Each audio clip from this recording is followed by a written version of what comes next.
Well, welcome back, everyone. I hope you all enjoyed your Idea Labs.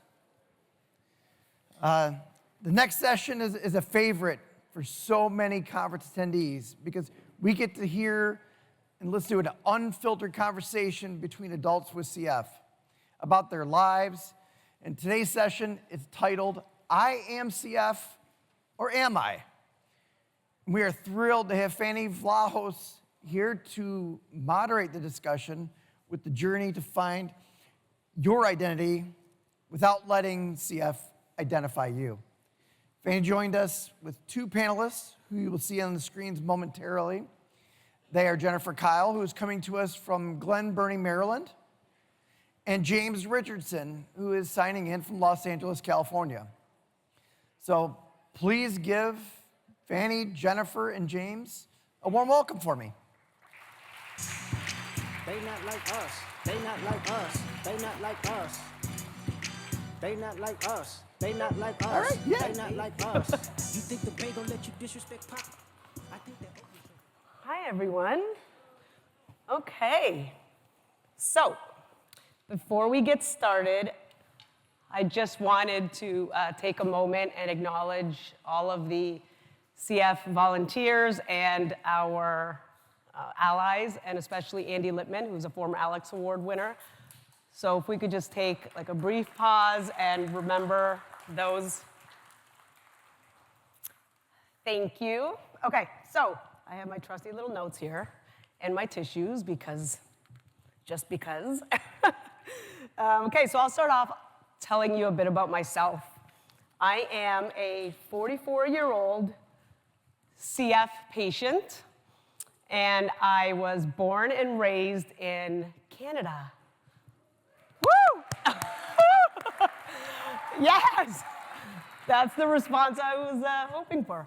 Okay, so born and raised in Windsor, Ontario, Windsor!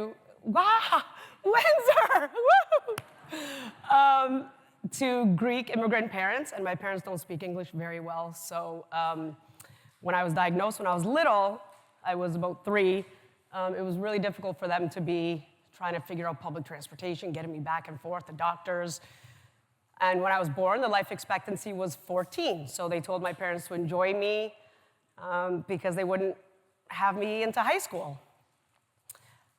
Luckily, I was very mildly affected with CF, so I know everybody's journey is different. I was very, very mildly affected. I had never been hospitalized. I had never had an IV antibiotics. I had never done any of that. I had a great childhood. I lived my teenage years. I got into the teenage trouble, did college.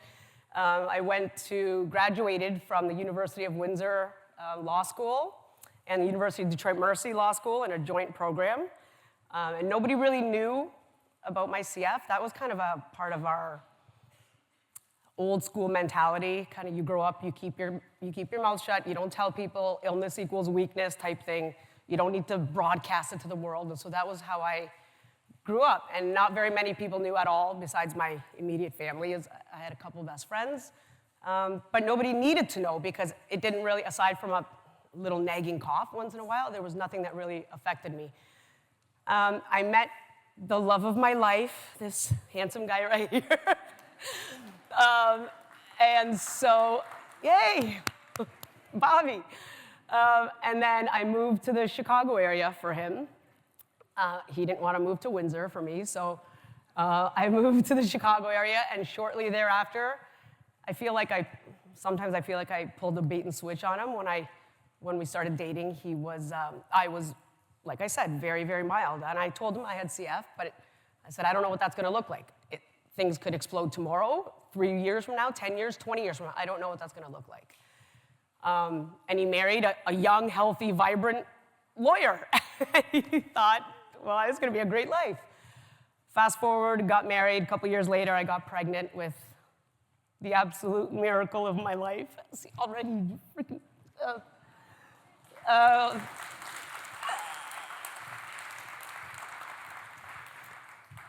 And in my second trimester, I got very ill. I caught pneumonia, and I was extremely, extremely ill. I went from super healthy, 130% lung function, to transplant in 14 months.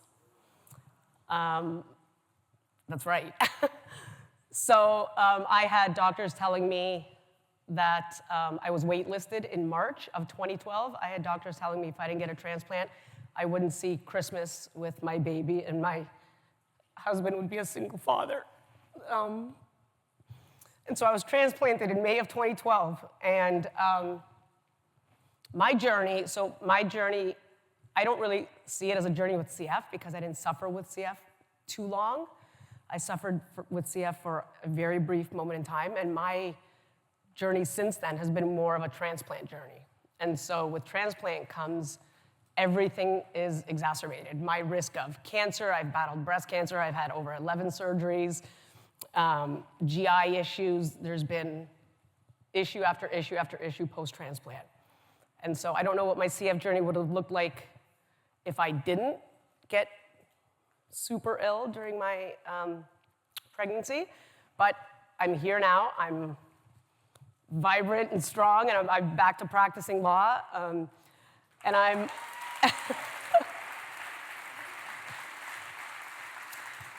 and my son, so if I didn't really tell the timeline, but he was 10 months old when I was transplanted. Just for reference, I was 135 pounds when I got pregnant with him. When I delivered him, I was 120 pounds. And then within 6 weeks of delivering him, I was at 95 pounds.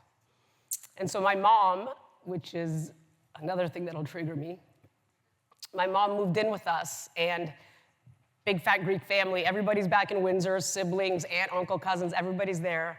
And I'm the only one that left. She moved in with us and helped me raise my son, helped take care of my husband, and nursed me back to life. That's just a bit of my journey. And as we kind of go through the panel, you'll get to know me a little better. But I am going to let our other panelists introduce themselves. And first, we have Jen. Jen, enough about me. The floor is yours. Thank you so much, Franny. Hi, everybody. Thanks for having me here today. It's quite an honor. My name is Jennifer Kyle. I'm 60 with cystic fibrosis, not on modulators. I am originally from New Jersey, now living in Baltimore, Maryland. I do have two older siblings, my sister, who is a CF carrier, and a half-brother with no CF. And my mom, who's still alive at 89 and lives with my sister in Vermont. I was a late diagnosis at 37, and I would say overall my health is good. I'm honored to be a part of this VLC today and to share my journey of CF before and after my diagnosis with all of you. So about 15 years ago, I went on disability due to health issues, and I take care of dogs to help fill my time. I also have Ben, who is my certified therapy and service dog. Ben has been trained to detect Staph aureus and Pseudomonas and can alert me when I'm just starting to grow the bacteria so we can catch it before it gets bad. We were living in Kentucky, and while we were there, we worked for Hospice of Southern Kentucky and our local hospital, providing canine therapy for patients and staff. We're currently in between therapy care due to our move to Baltimore and are in the process of applying to Johns Hopkins dog therapy program. So we really look forward to doing that in the near future. I also fill my time by training to compete in my first sprint triathlon. I decided since I turned 60 this year, this was going to be the way I was going to celebrate being 60 with CF. So I will be competing on July 6th for this event. Looking forward to it. I also keep busy with my CF work. I am currently serving on the CFF Adult Advisory Committee, the Clinical Research Review Committee, and the Community Voice Peer Mentor Committee. I also work with the Cystic Fibrosis Reproductive and Sexual Health Collaborative, helping to improve sexual and reproductive health, knowledge, resources, and standards of care for people with CF. Thank you so much, and I look forward to sharing more of my story with you. Awesome.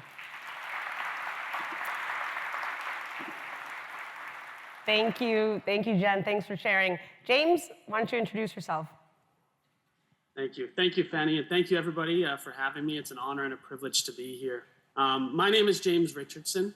I was diagnosed with cystic fibrosis at 2 days old. When I was diagnosed with cystic fibrosis, it was a childhood illness. So doctors told my parents I wouldn't live past the age of 19.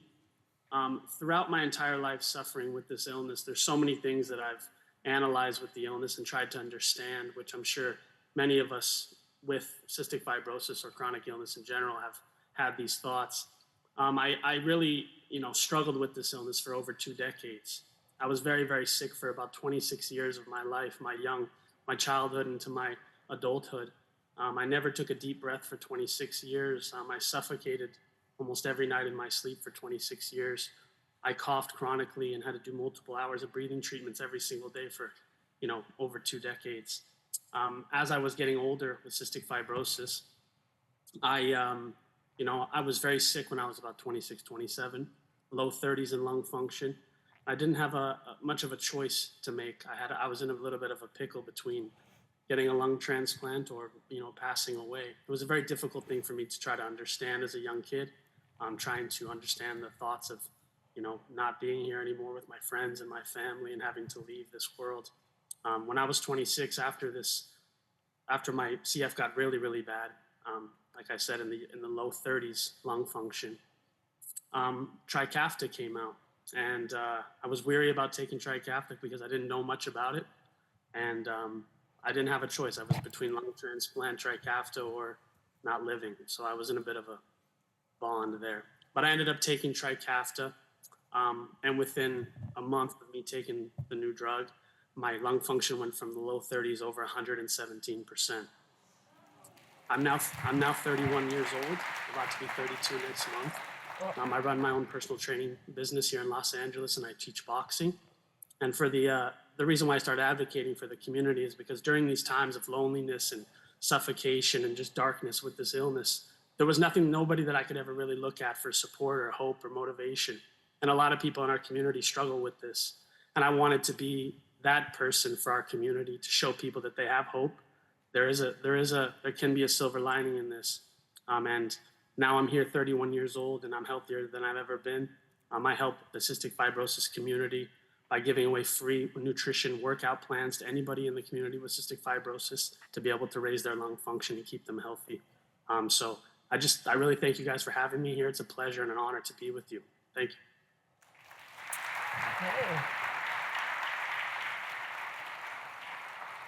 Okay, so today's theme is I am CF, or am I?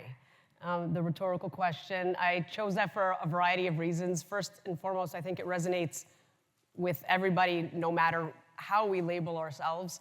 I do have CF, but is that all I am, just a patient with CF? Absolutely not. So there are so many things to discuss, so little time. I have the timer counting down here, so if I keep rambling on, please feel free to jump up and let me know. Okay, we're gonna kind of break this out into a few subsections. First off, I'll start with James. So we often talk about how CF impacts our identity.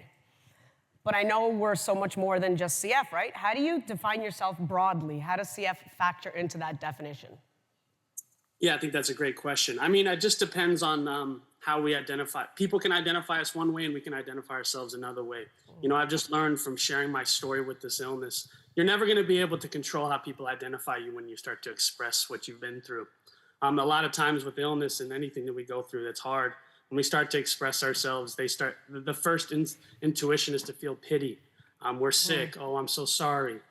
And for me personally, there's definitely times in my life where I've had those thoughts of pity and hopelessness.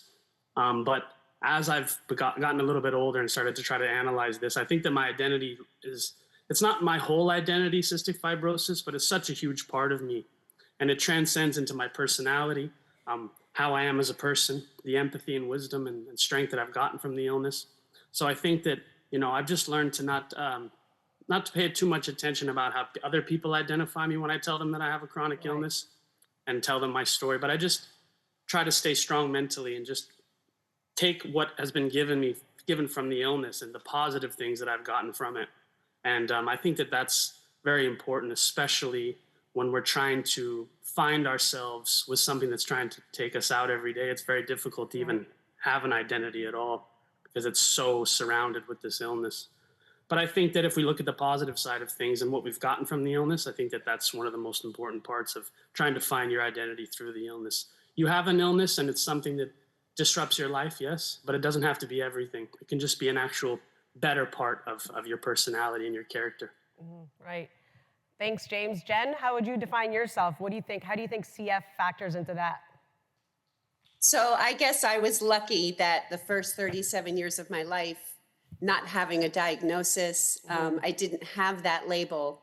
So I got to go through half my life just being a normal person, so to speak. And then at 37, newly married, got the diagnosis. And honestly, I was relieved because my health had been deteriorating for a while. And it was nice to finally have a name to put to it, even though I didn't know what it was when I was told. Right. So it's now a part of my definition of myself, but it's not how I define myself. So I think a lot has to do with the fact that having those 37 years that it wasn't a part of my, Jen, how do I you ever, define myself. do you feel like if you were diagnosed with CF earlier, that would have affected how you defined yourself in a different way? 1000%. Yes, I think it would have. It would have changed my course of life completely. If I had had the diagnosis. I always say it should have been diagnosed at 11 when I was in the hospital having scoliosis surgery, and I was presenting with very classic CF symptoms then. Right. And it would have changed dramatically my definition of myself and my path in life that I had taken. So yeah, it would have been a major role, for sure. Awesome, thank you. Thanks for being so honest, both of you. So for me, my identity kind of ties into how I introduce myself. First and foremost, I'm a mom, okay? So I'm not a CF patient, I'm not a transplanted patient first and foremost. I'm a mom, and every other decision I make is made with my son's best interest at heart. And so even though he's about to be 14 and he's got the teenage, he's like, he's the best thing I've ever had the pleasure of being a part of. He's the best thing I've ever done. I'm also a wife, a daughter, a friend, a lawyer, an advocate, a teacher. I have been a part of the CFF community for now almost 8 years. Die-hard Mary J. Blige fan. Die-hard. So like, can we hashtag like Mary? Can we like tag her or something? And so my identity CF didn't really affect my identity for the first 30 plus years of my life, like I mentioned. So I didn't really take that into consideration when I was making decisions on colleges or moving, that wasn't a part of my journey. Not until I got pregnant and I got really sick did I have to think, okay, well, now the CF is kicking up, and now I have to start making decisions with my health always first and foremost. And so post-transplant, benign things that we take for granted, we went on a trip. My husband's also Greek because that's how we do things. And I have plenty of relatives in Greece still. So last summer we went to Europe for 5+ weeks. When I tell you the problems I had with insurance covering vacation overrides, dozens and dozens of medications, it was months and months and months of planning that I would break down and just tell my husband, cancel it all, cancel. I can't keep calling pharmacies and I can't keep calling insurance companies.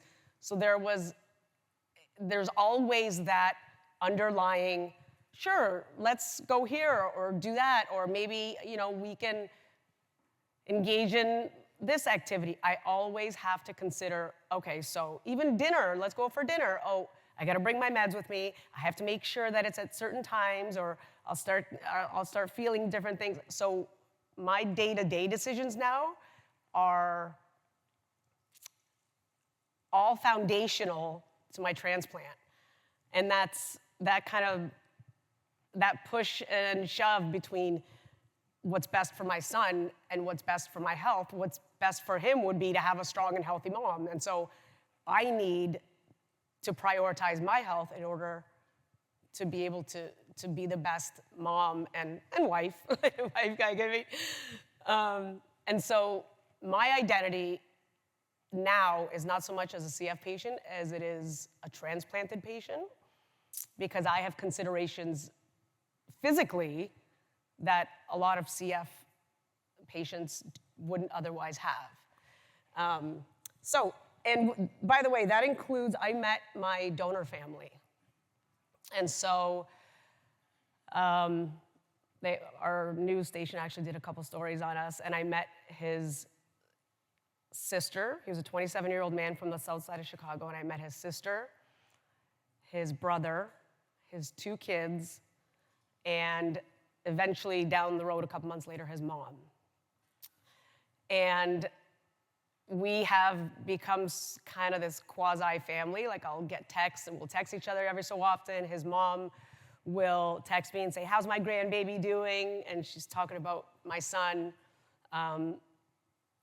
And so that identity is, I'm so thankful for life, and I'm so thankful that I'm able to be here and do all these things with my son and live the life that I'd wanted. But in order for me to do this, there's that sense of guilt that now that I know his family had to deal with his passing. And so that, I don't know if it's survivor's guilt, not really textbook definition, but there's that overjoyed, I'm so grateful versus, but they had to sacrifice their family member. But that's part of my identity, and so that's what I struggle with too. But overall, I rely on gratefulness, right? And the little things in life that I'm able to share with my son and my husband and my family. So that's kind of how I would define myself. Okay, so let's move on, and we're gonna discuss, oh, thanks. Along the same lines, we're gonna discuss the confines of identity. And so no matter how you label yourself, there's always that pressure, right? Whatever you label yourself as, there's that pressure to live up to it, whether it's positive, negative, or for anybody. And so how do we feel about the identity that we've cultivated, and how does that identity confine us? So for me, like I said, CF didn't really confine me growing up. I had the luxury of making plans for my future and discussing it with my parents and growing up and doing the things that, I hate this word, but normal people do. And so I didn't have the confines of CF so much then, but like I mentioned earlier, the confines for me now are what's in the best interest of my son versus what's in my best interest. And so that's the confines. When my son was born and I was extremely, extremely ill, as he was growing up, he was a baby, young baby, I should have been taking him on play dates, going to the mall, going to the park, doing things that a mom would do with their new baby. I couldn't do any of that. I was so ill that I was tethered to a 50-foot oxygen nasal cannula, tethered to oxygen. And the only thing, and so I try to look at things with a silver lining. The only thing that I could do was, we had this big recliner, and I would sit in the recliner with him for hours and hours and hours on end every day and read books. And so my son is a genius. Like, he's a genius. He gets that from me, but he was reading fluently at 18 months old. He shouldn't have been reading fluently at 18 months old. We should have been out at parks and playing and doing the things that babies and toddlers do with their moms. But I could only sit in the recliner and read books to him. And so we had this huge collection of baby books and kid books. And by the time he was 18 months old, 2 years old, I was reading him like books. And I recall as we were moving into our new home, and he was 4 years old, and I was transferring some of my like law school textbooks back when there were textbooks. And I had Rubbermaid bins full of my textbooks, and my son would be like, "Oh, what does this mean?" And he'd flip open the pages, and he'd be reading the legal jargon, like my textbooks. And that's the silver lining. I couldn't get up and take him to the park, but I could teach him how to read really young. And so that's the confines for me, that would stand out as the biggest difficulty, is what's in his best interest is not necessarily in mine, because I was told, like, and I physically couldn't go outside and play and do all that stuff. But I needed to take care of him still, in addition to surviving and trying to keep myself strong. James, how do you feel like in the last 5 years, I know you mentioned you started Trikafta 5 years ago or so, do you feel like the confines are different now? Have you been imprisoned as much? So what would you say, like, the transition's been for you? Oh, it's been a huge transition. As far as speaking about confinement and things like that. I mean, this illness confined me for the majority of my life. It's just within the last 4 or 5 years that I've actually felt like a normal human being. CF has taken so many things from me. You know, it's taken going to school, going to college. I couldn't sit in a classroom because it's just coughing all the time and treatments. And, you know, you never really be able to be present in a moment. And I dreamed and I prayed to be able to have a time in my life where I could feel normal and breathe and not be confined by the symptoms of cystic fibrosis. And yeah, I lived my life confined for the majority of my life. And since I've been on Trikafta and had a new lease on life, or been able to be normal, or whatever you want to call it, it's been such an eye opener for me to be able to, something that I dreamed about for my entire childhood, young adulthood into 26, 27. When you don't see hope with this illness, it's discouraging. It's dark. It's lonely. There's so many aspects of this that people don't talk about. We talk a lot about the physical parts of CF, but there's so many parts of the emotional side of it and the darkness that comes with this. When you don't see a way out of things, it can be severely confining. And that was my life for the majority of it. I'm just very thankful that now, the transition of being in Trikafta, I just feel like, I've only been on it for 5 years. I feel like I'm only 5 years old, I just feel like I'm able to live my life now. And it's such a blessing for me to be here. And I just think that it's something that people don't understand, that part of it, what happens behind the closed doors when you're very sick, when you're a young child dealing with death, and the things that have to come with that. It's very difficult and very, very confining. But as of right now, like you said, Fanny, yes, I feel like I've broken this from the chains, and I'm actually being able to see what life is like now as a 31-year-old adult man. Yeah, right. Thank you. Thanks. Jen, what do you think? How has CF confined you? Again, you said you were diagnosed when you were 37, so Yes. do you feel like that's been, the label has confined you, or has the label given you this sense of freedom?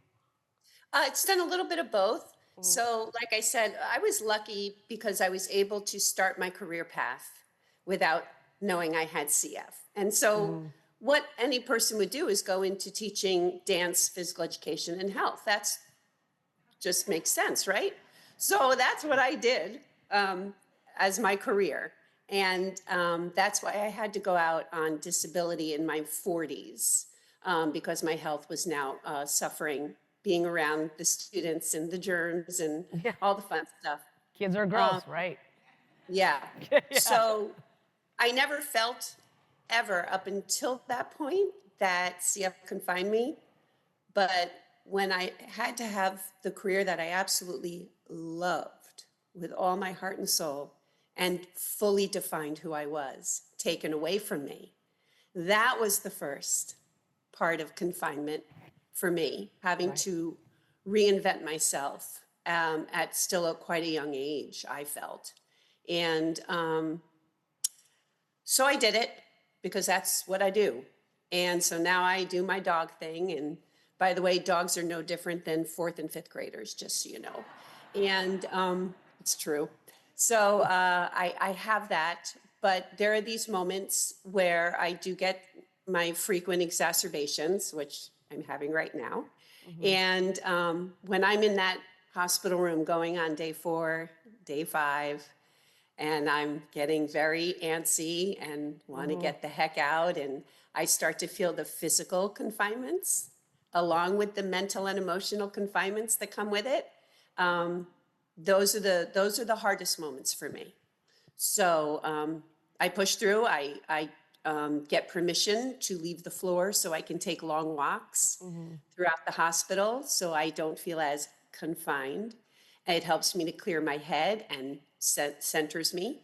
My exercise is my big out. That is what I cling to. I work out pretty much every day. And that's what makes me feel alive and breaks those confines for me. So keeping myself active, keeping myself out there, and just plugging away day to day and trying to do something good each day. That's how I break through the confines. And just as an FYI, we have been having meetings regarding this panel for quite some time. The last meeting we had, Jen was in her hospital room, hooked up to the IVs, and there'd be techs and nurses coming in, and she'd be talking, and okay, all right. So it's just like part of life. Right? It's like part of the system. part of life. It's part of life. We just keep it moving, keep it moving. Okay, you got to come in and Keep it change my. coming. Great, I'm in a meeting. Like we got to go. It's great. So yeah, keep it moving. So next, let's kind of touch on relationships, CF and relationships. James, how would you, being a young man, now that you said, you know, kind of living your life now, how do you approach relationships, and do you come out with it like right away and CF and tell your story, or how do you address that? Yeah, I think this is a super important part of CF. When I was younger, you know, I kept my illness a secret for, you know, over 20 years. You know, the only people that really knew were my parents, and nobody really knew that I had CF. I kept it hidden. And as far as relationships in my younger years, it was something that I was just so embarrassed about that I just wouldn't ever bring it up. I would just say I have asthma, or I have bad lungs, Right. or whatever. I would make up a bunch of different things. As I got older and started advocating for the illness, you know, it just depends on the scenario and the person. And I've just learned over the years of sharing my story, just you're going to get a couple different reactions of how you share it. I think it's possible to share it with someone who really understands and wants to help and wants to hear what you have to say and just wants to be there for you to listen. And there's people that want to compare and things like that. And we get both of those sharing our stories with illness. But as far as relationship goes, in the beginning, you know, when I started advocating for, like we've discussed before, I would wear it on my sleeve as like a badge of honor. And I just learned that, you know, maybe people don't see it as a badge of honor like I see it as a badge of Right. honor.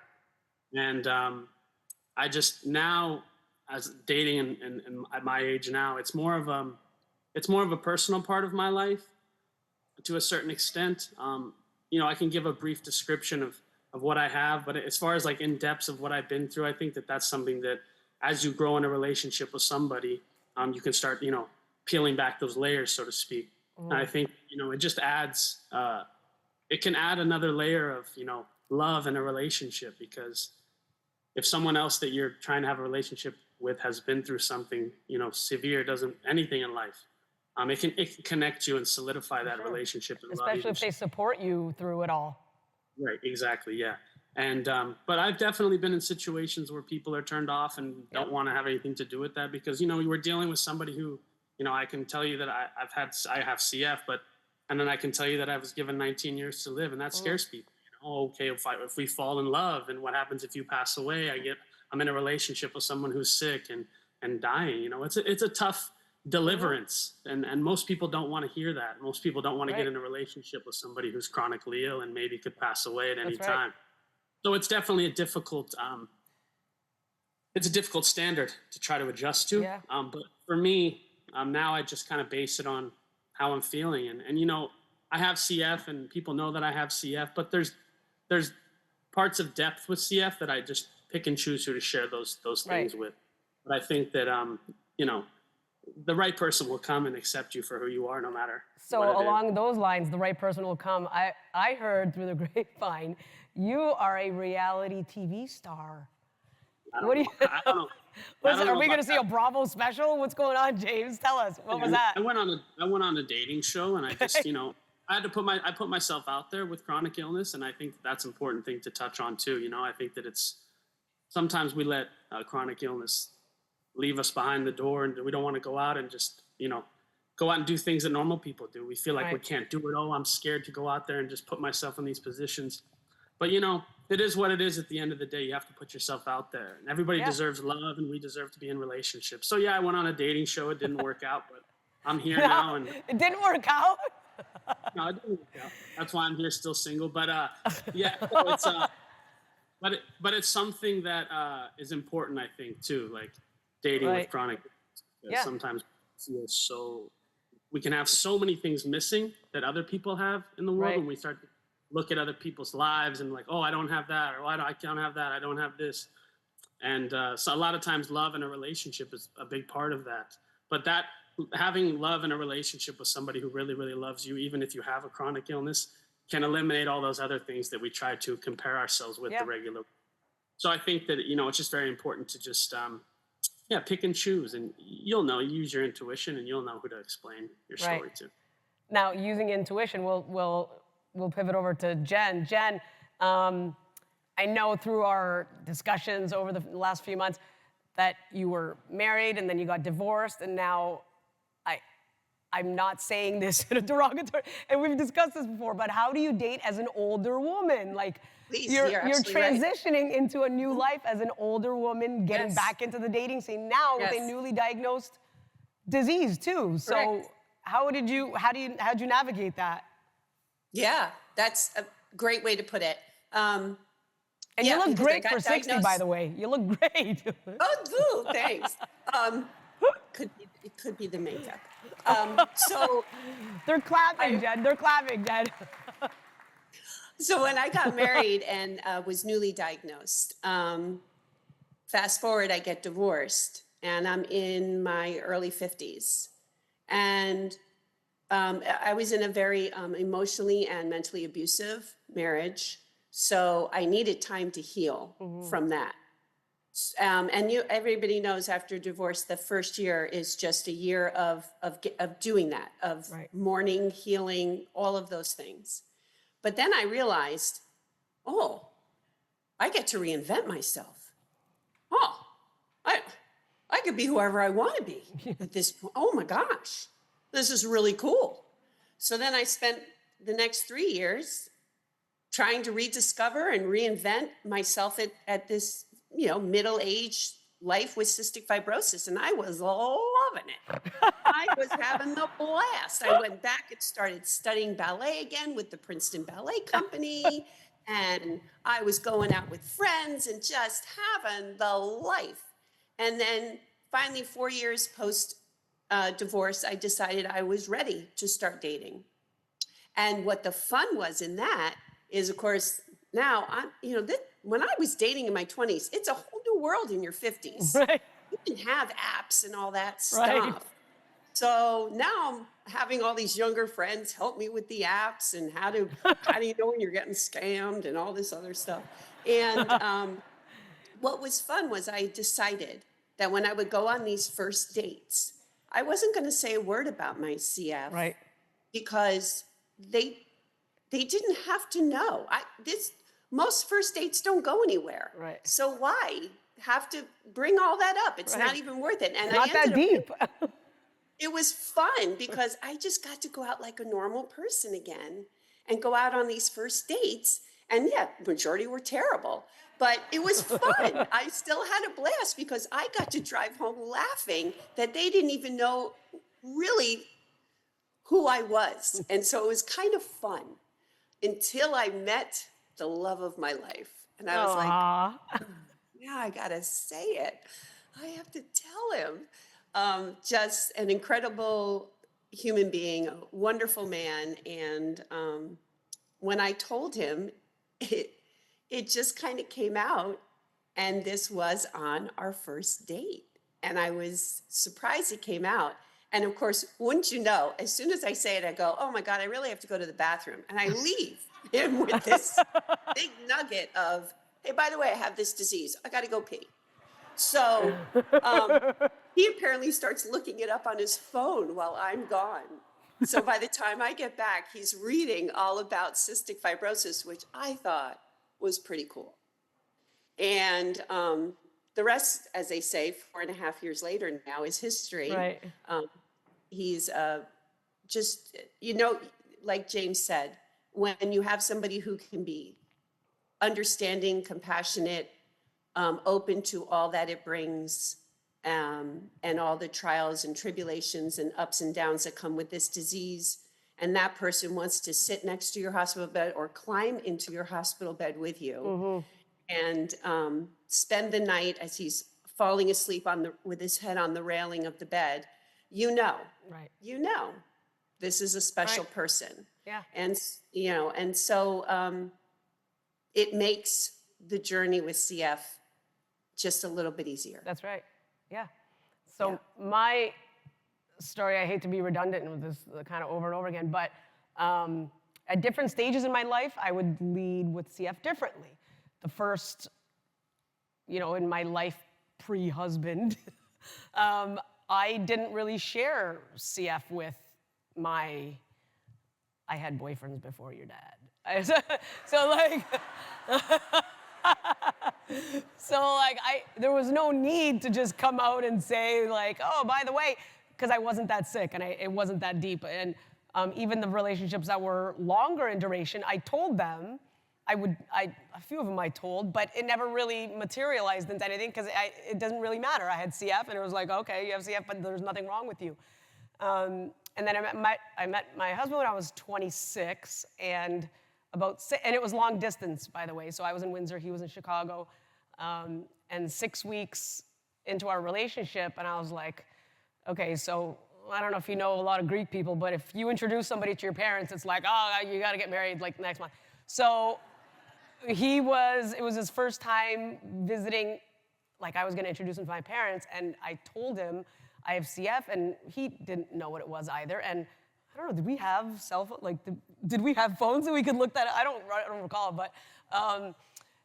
And so again, I led with, hey, I have CF, but you know, I'm perfectly fine now. I'm strong and healthy now. But I don't know what's going to happen next week, next month, 5 years from now, 20 years from now. But you know, I just obviously need to tell you.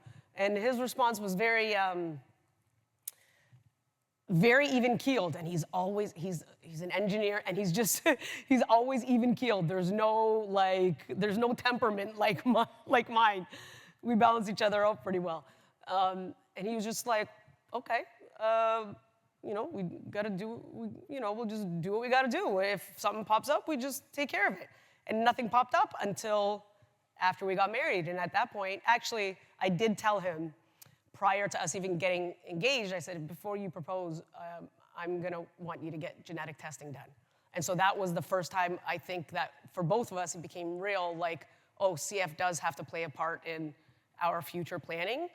And so like I mentioned earlier, I kind of hid this for as long as I could to whomever I could withhold this information from. One anecdote, one story I'll kind of share with you. I was pregnant and I had to cancel. My mom and my sisters threw me a wedding shower in Windsor. I had to cancel that because I couldn't make the drive from Chicago to Windsor. I was too ill to do it. And so my husband's family threw me a little shower in the Chicago area. And at the time, it was my 8th. I was 8 months pregnant. And I was on oxygen full time. And I refused to walk into that baby shower with oxygen on. But I needed it to breathe, right? And so we left the oxygen tank in the car, and I said, no, leave it in the car, no. And I'm sure all the women have been to a baby shower, and it's all this tedious, thank you for the diapers, and thank you. And so I had all these gifts. I'm trying to go through and open them, and I literally just said to my husband, and I was rail thin with just a belly, and a tiny belly. The one thing my body did do very, very well while I was pregnant was take care of the baby. And so any vitamins and supplement, like any nutrition, anything of nutritional value that went in my body went straight to the baby. My physical body was dying and my baby was healthy. So I asked my husband in the baby shower, I was standing up and unwrapping presents and, oh, thanks for the pacifier. And I just looked at my husband and I said, you gotta talk. You gotta thank all these people for their gifts because I can't talk anymore. I don't have enough breath. And I just kind of sat down and pretend, oh, thank you. Oh, like, oh, I love that. Oh, this is diaper genie. Thank you. And my husband had to be the one to talk and display the gifts and schmooze and thank you, because I didn't have the breath to speak. And I refused at that point, like everybody knew there was something wrong with me, but I just refused to admit it and refused to tell anybody. And so we wrapped up the baby shower. My husband ran to the car, got the oxygen tank, and I had to put the oxygen. I was like, I just took a deep breath again, and I just said, I shouldn't have done this. And we held it quiet for as long as we could until it was like, so I'm actually probably going to go in for a double lung transplant. But what? And so that was my journey with relationships, and I found a good one. No young husband should see what he has seen with me physically. I mean, he has seen my internal organs. He has packed wounds, and he has seen things that no young husband should see physically, emotionally. And so I thought that was going to be way further down the road, decades later, when this would be an issue. But it happened pretty quickly, and I'm just grateful that he's still around. So I got myself a good one. Aww. Yay. Okay, so while I dry my tears, we're going to shift to identities for our careers. Jen, you were diagnosed later on in life, so how do you think CF affected your professional aspirations? Oh, I mean, except for having to go out on disability, it didn't at all. I got to live my dream. And I am, believe me, extremely, extremely grateful for the late diagnosis and the fact that I got to have this career that I loved with every ounce of my being. I was that kind of teacher. I threw myself into my job 110% and did all that I could for the students and for the school district. I was also my state president of my state association. I was vice president of dance for the entire East Coast. I did it all, and I loved every minute of it. And so when I had to leave that and go into the dogs, I realized that I was able to find a second passion that I loved. And so not many people get to say that, and not many people with a rare disease get to say that they've had two careers that they actually love with all their heart and soul. So I'm extremely grateful. While this disease threw a curveball at me with having to go out on a disability and having to choose another path in life, I'm still grateful that I get to have those choices and get to do these things that I absolutely love doing. And so I feel extremely, extremely lucky with that. Yeah, and like I said earlier, if I had been diagnosed early, I would not have done that. I think my doctors would have been like, "You're going to be a what teacher?" I don't think so. Right. Yeah, no. The other thing I did was I was big into marching bands and drum and bugle corps. So I would spend the summer touring on buses all over the United States and Canada. Yes. And performing these shows on a football field. And I friggin' loved it. And you'd sleep on gym floors. Cockroaches would crawl across your face at night as you were sleeping. They would have never let me do this if I had been diagnosed. Right. And boy, did I get sick on tour. Oh. We had a joke every time we pulled into a stop where the local hospital was, because Jen's going to go there. And yeah, but that's why I'm so grateful for the way my life went and for the late diagnosis. Yeah, thank you. Because I That's got to like do that. your transition from one career diagnosis to another career. That's very aspirational. So thanks, Jen. James, what do you think? What do you think about your professional journey with CF? I know you mentioned, obviously, you didn't have many plans as a child for your future, but now, how do you think that's changed? Yeah, I mean, I think I had a lot of plans, I had a lot of plans for what I wanted to do with my life, but unfortunately, CF took a lot of those plans away from me. Right. As far as getting a career, working in certain places that I wanted to work, I wasn't able to do that because of CF, going to college and not being able to breathe and sitting in a classroom and coughing the whole time doesn't really match up. Right.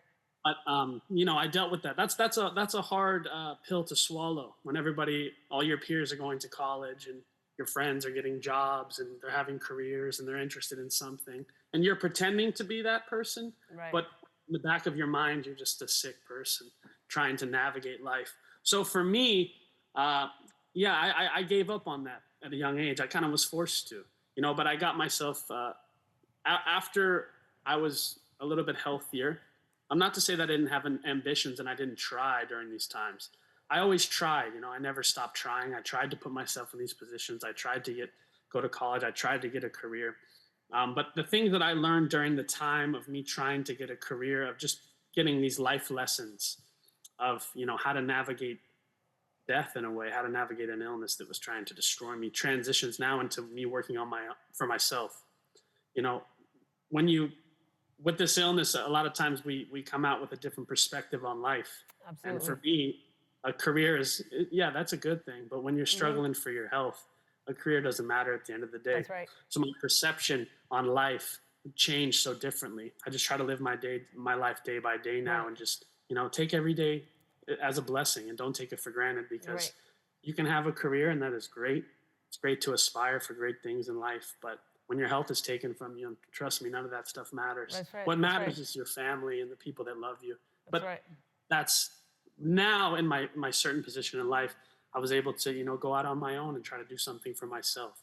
So I'm thankful for that. Not to say that it's easy, but I just think that it's very important to just have that perspective on life, take it Sure. day by day. A lot of times when your health gets taken from you, Yeah. everything. And I can resonate with that so fiercely, because the dream was, you go to law school, I'm gonna get the big corner office, I'm gonna be that boss walking into the courtroom like an episode of Law and Order with 5 associates behind me. And then I get sick and my plans are derailed, and the only thing that I prayed for, that I wished for to whomever or whatever, was more time to be my son's mom. I wanted more time. I didn't want to hurry up and get better so I could go back to the office. I wanted to get better so I could spend time with him. And so we decided, I'm grateful and thankful enough that my husband has a career, and so we decided, and I told him, like, I'm staying home with the baby. I don't want to drop him off at a daycare. My perspective did a 180. I can practice law, and I maintained, by the way, like throughout everything, I maintained my licensing. And so I did all my continuing legal education. I maintained my licensing because I thought, eventually I'll return. But that was never the focus when I was going through the worst of it. My focus was, I wanted to spend time with him. And so while all the other babies were in daycare, and daycare 2 and 3 and preschool, this and that, it was me and him. It was just me and him all day, every day. I think he would think I think he would say that was a good thing, right? That was a good thing. But I will share a little anecdote, another one.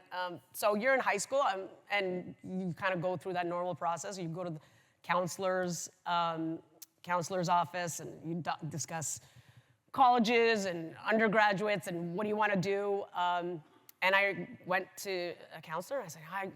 From some reason, I don't know why, but my parents will corroborate this and say, ever since I was super little, I used to always say, I want to be a brain surgeon. I want to be a brain surgeon. And I don't know why brain surgeon, but it just resonated. It just stuck with me for a very long time into my teenage years. and I was like, I'm going to be a brain surgeon. And so I went to the counselor's office and I said, I don't know what kind of surgeon yet, but I'm going to go to medical school. And they were like, great. And so I had quarterly CF visits, so it wasn't like, it was just routine follow-up. And my CF clinic was about 2 hours away. And so I went with my parents to a regular routine CF appointment. And I told my doctor, and I was like, oh, hey, by the way, I was talking to my counselors, and I'm applying to these universities and doing this. And I'm going to major in biology because I'm going to go to med school. And he just stopped and said, ooh, I don't know, that's, I'm going to say that you shouldn't do that. And I was like, why? I'm fine. What's the problem? Well, you don't want to be around the people that are going to make you the sickest, and then you won't be able to do. And I got so furious, and I was just inside. I was just like, who the hell does he think? But in retrospect, I absolutely see his perspective, right? Like, for me to do that would compromise my health. And so on the way home, it was a 2-hour drive, and I told my parents, and they said, the doctor said you shouldn't be a doctor, and that's like, every old school parent's dream. Oh, our kid's a doctor. And I said, well, I'm sorry. I said, I'm going to crush your dream. I don't have, I don't think I'm going to go to medical school. I don't think I want to do that path. And then my parents were very shocked and said, why not? And I told them. And I said, but you know what? No. And then my dad said, my older brother is an attorney as well. And my dad said, you got a big mouth. You should be a lawyer. And I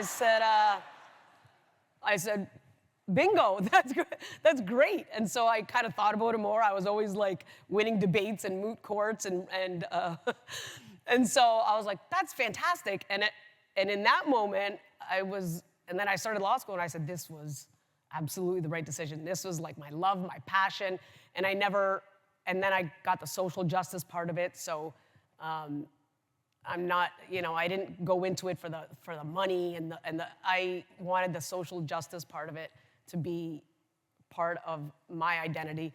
And so I just want to live every day full of gratefulness. And I always tell my son, too, like, you have to change your perspective from, oh, my God, I have to do this, to, oh, my God, I get to do this, right? And so even when I'm telling him, hey, get ready, come on, we got to go to Costco, and he's like, oh, I don't want to go with you. I don't have to go to Costco on a Saturday. It's chaos. And I will tell him, listen, why don't you switch that mentality and think, oh, I get to go to Costco. We have enough money to go and get groceries from Costco. I have a mom and a dad at home who care enough about me to go get food from Costco. Like, these are the little mundane things that could absolutely transform your entire life. And so, yeah, traffic at Costco on Saturday is hell. But guess what? We have to go to Costco to get some groceries, so let's make the best of it. And so I'm going to kind of cut off my storytelling time for now. I think we're just about out of time.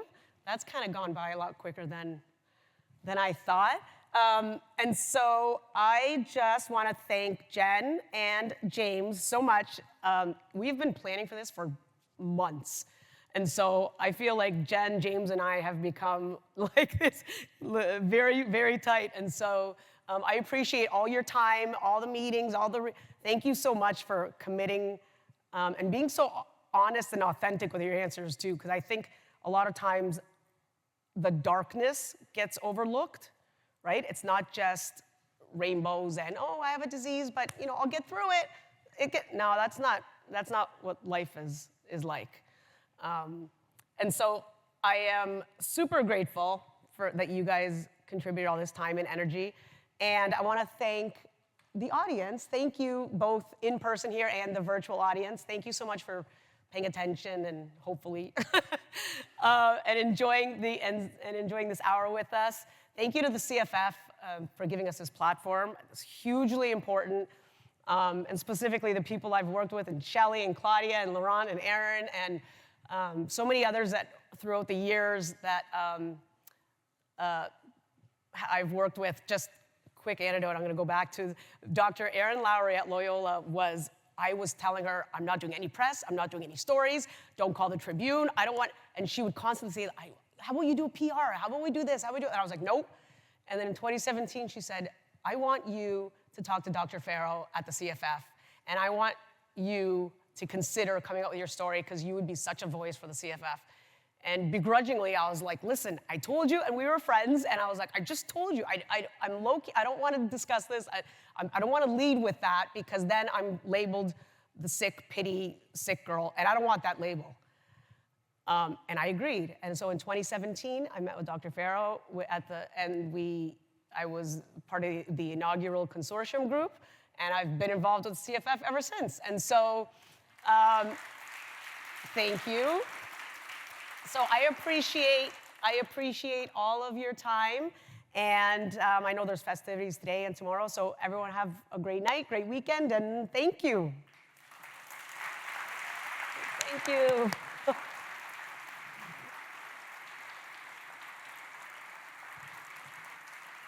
Go.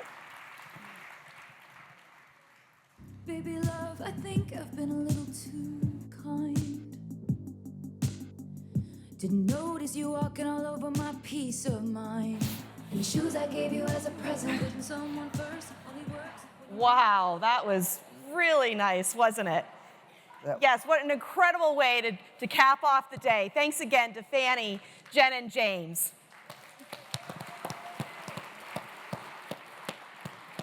Virtual folks, we're excited to offer you the opportunity to chat a little bit more with Fanny as soon as we wrap up here, so please stay in this session, and she'll be back in just a minute. So I've got another quick little thing. So I don't know if anyone saw, but out on the patio out there, right across from registration, there's a nice labyrinth that was put together by Annette and Tanner, from our Grampians group. So please make a stop out there and take a look at that great work, reflect. It's a great opportunity to do so. And then we have got a big night ahead. We'll see you at 5:30 this evening for the reception. If you're planning to attend the after party tonight, you will be picking up your wristband during the reception. Online attendees, please join us back at 5:30 for a reception hosted by none other than the Adult Advisory Council. We also have a couple of updates for everyone. If you were invited to attend the corporate reception, it has now been moved from the Windmill Plaza to the foyer outside Hill Country EFG. Follow people. All right? Yeah. Don't follow me. Tomorrow morning's Breathe Team Fun Run has also been canceled due to weather concerns. Sorry.